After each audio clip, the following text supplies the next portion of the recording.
All right, what we're going to do now is multiply real numbers. To multiply real numbers, you just multiply straight across. So you don't cross multiply, you multiply straight across.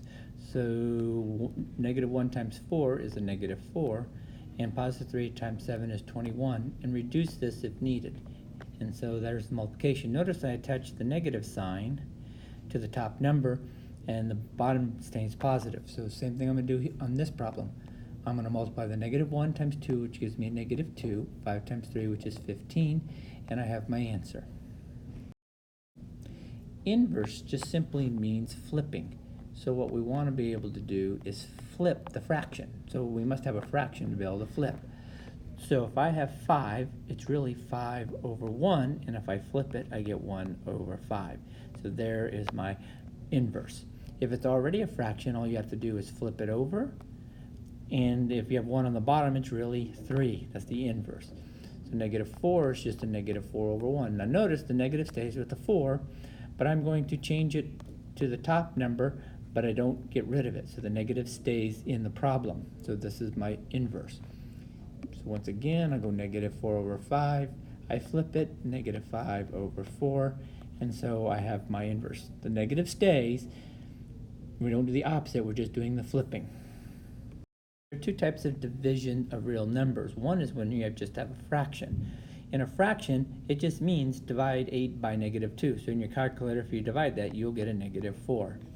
But when you have two fractions, we have to go through the process. And the process is keep, change to multiplication, and flip the next number. So now that's why we need to know inverses. So now I have a -3 times a -9, which is a positive 27 over 9. And this can be reduced, so we get our answer of 3. Once again, this is just a calculator problem. And so when you do that in your calculator, you get a -5.2. Now, when you have 0 in the numerator, the answer is 0. If it's in the denominator, you can't do it. So if you press that in your calculator, you will get 0. No matter what the bottom number is, it's always 0. So there's our division, keep, change, flip, as well as just a regular fraction, which is also a division problem. All right, the first one we're going to do is use this formula. And the N stands for the number years after 1989. In this case, we want to know 2003, so that's 14 years. So our formula is -0.28 times 14 plus 47. And when we do the math in our calculator, we will get the answer of 43.08. So that will be the average year of a man with a bachelor's degree. So continuing with answering the question, this in comparison to what it says in the model is 43, so it overestimates by 0.08%. Now if we look at our next one, in this example, and I'm going to do B down here, it wants a ratio, and a ratio means to create a fraction. So it wants the ratio of men, which is -0.28 n plus 47, over women, which is 0.28 n plus 53.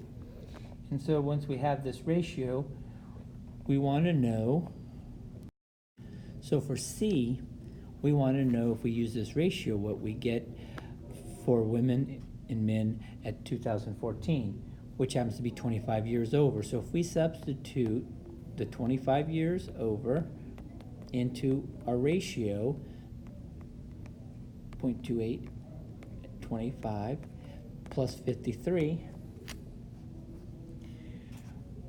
we get a -7 plus 47, and we get 7 plus 53, which gives us the answer of 40 over 60.